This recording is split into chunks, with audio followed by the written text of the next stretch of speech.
I'm Amma. I am a Montessori guide and a positive disciplined parent educator. I'm here today because I have partnered with Shapermint as a part of their Here For You initiative, through which they share some useful content to the community to make these days a little brighter for everyone.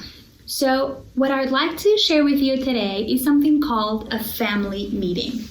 A family meeting is a tool we use in positive discipline.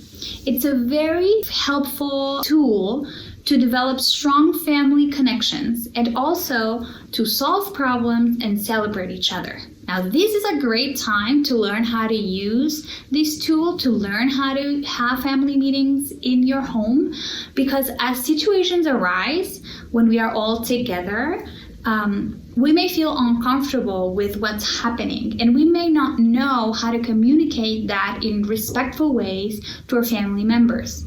So through a family meeting, we learn how to communicate our concerns in respectful ways and help each other as a family to have harmonious relationships. So a family meeting has different elements, different components. The first component is gratitude.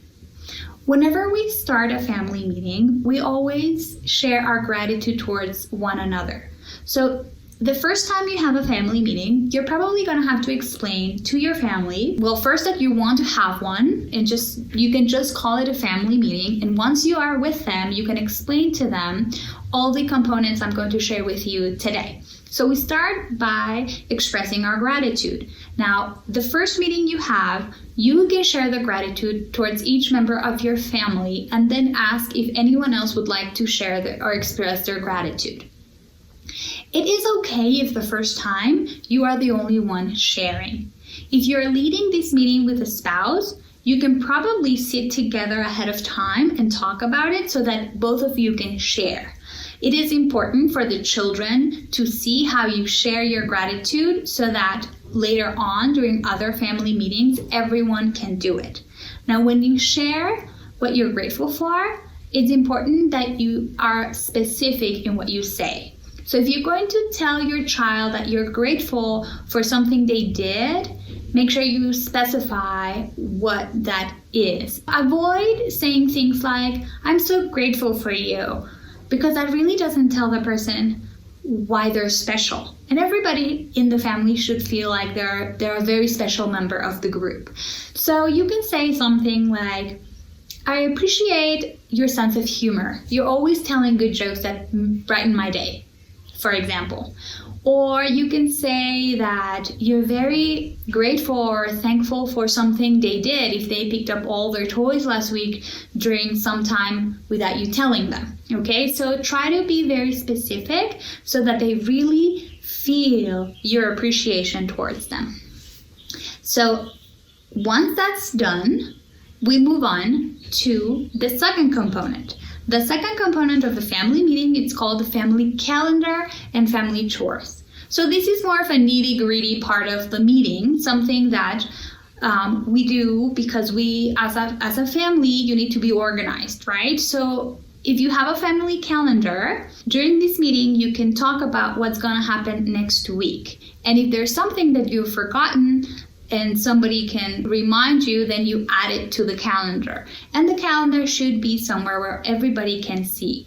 Now, the family calendar is very helpful when you have family responsibilities or events, so that the children can take ownership of it. And if you have, for example, a birthday coming up and you're going to make a phone call as a family, and you talked about it at the family meeting and you put down, call grandma at 2:00 because it's her birthday or something like that. If you share this information ahead of time, then you won't have to be that day telling your children, oh, it's grandma's birthday, so we are going to call her, and you don't have to be organizing at that moment because you've already talked about it ahead of time. Now, also, during this part of the meeting, we have to organize how we're going to do chores as a family, because there are so many things that need to get done in the house, and one person cannot do it all. So make sure that you are sharing that responsibility with your family so that you don't feel overwhelmed by it.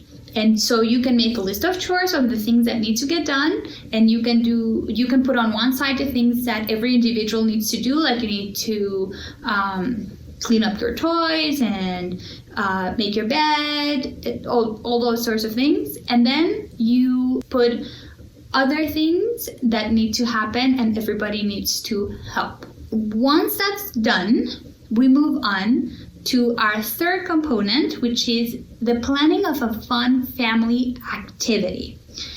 So usually people, when they have children, they get concerned and they get worried that they won't have enough time together as a couple. And so they start planning dates. Like maybe some couples may have like a date night once a week or once a month, depending on your schedule.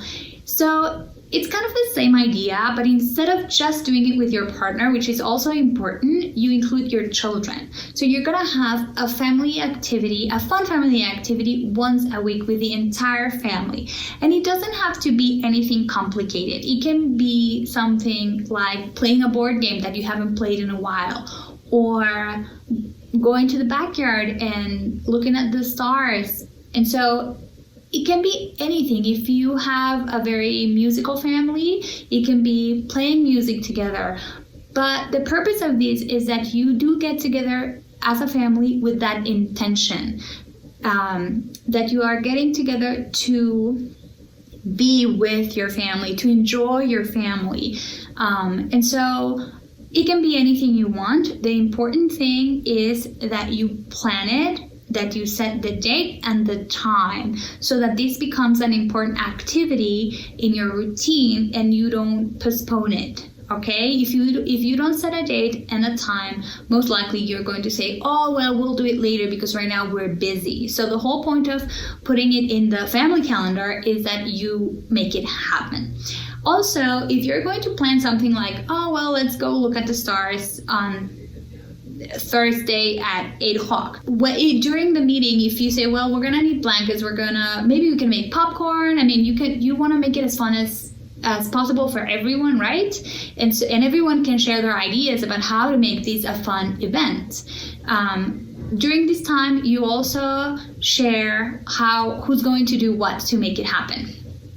So if you're gonna make popcorn, you decide who's going to make it, or if you're going to bring out blankets, who's going to bring them, who's going to take them back at the end. So you plan the whole thing so that day you just do it.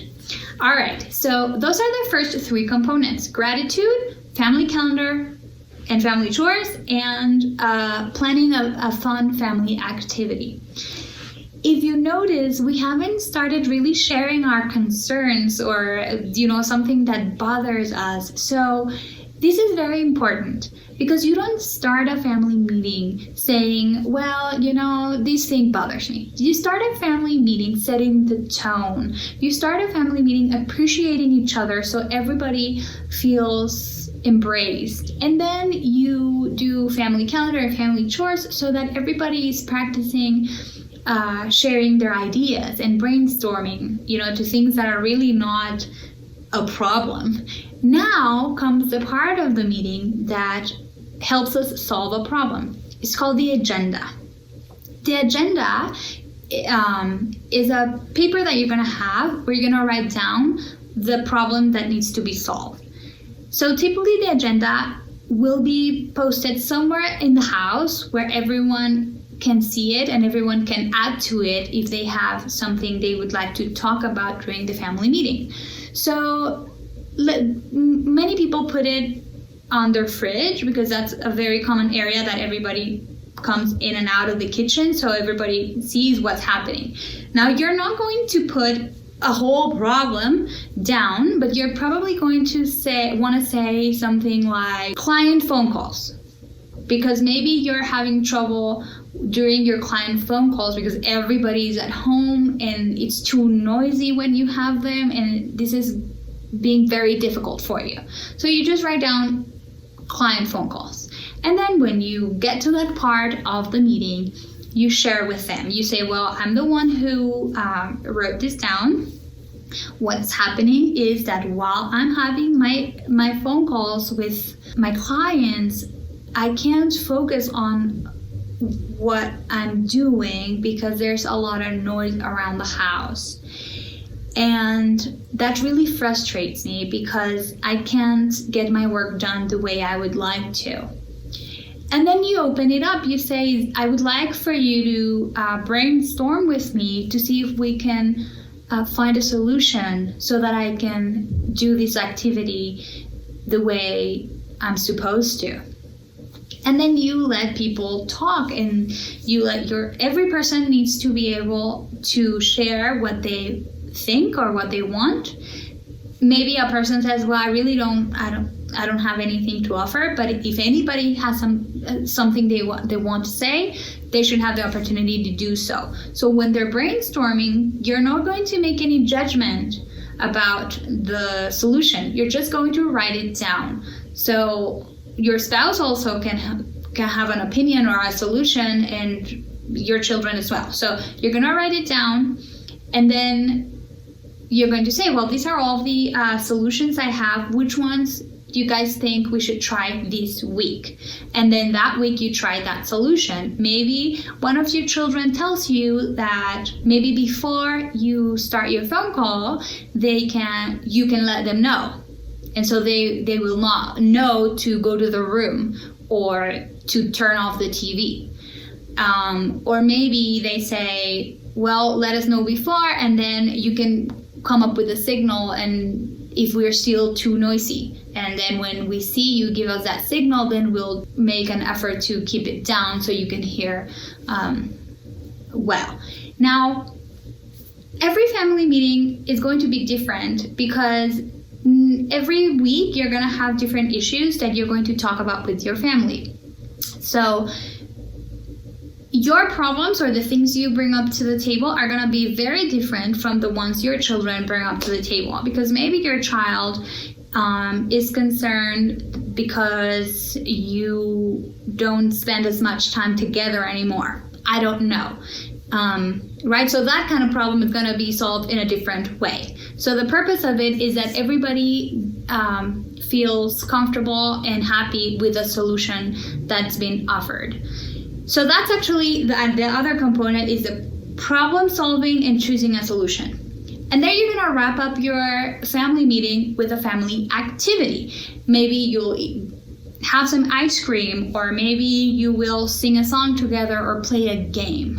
So that's the last component, because you want to end that family meeting on a good note so that following family meetings, people actually want to come. So this should be a pleasant time for everyone. All right. So here are some of the things you should do in a family meeting. You should put the agenda where all family members can write down their concerns. You should focus on solutions. You should keep it short.